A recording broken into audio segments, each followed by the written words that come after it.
حضور فرماتے ہیں، رب فرماتا ہے سورۃ فاتحہ آدھی میری ہے آدھی میرے بندے کی ہے۔ جب اس نے کہا الحمدللہ رب العالمین الرحمن الرحیم مالک یوم الدین ایاک نعبد و ایاک نستعین، جب یہاں تک وہ لفظ کہتا ہے تو یہ حصہ میرا تھا۔ اس نے اپنے رب کی تعریف کی، اور جب کہا نا اس نے اہدنا الصراط المستقیم، اب بندے نے التجائیں شروع کر دی۔ اس نے کہا کہ مالک بھی تو ہے، رحمان بھی تو ہے، رحیم بھی تو ہے، عبادت بھی تیری کرتے ہیں تو مدد بھی تو تجھی سے مانگنی ہے، اب مہربانی فرمانا اہدنا الصراط المستقیم، ہمیں سیدھا راستہ دکھا دے، صراط الذین انعمت علیہم،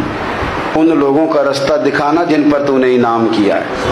غیر المغضوب علیہم ولا الضالین، ان کے راستے پہ نہ چلانا جن پر تیرا غضب ہوا،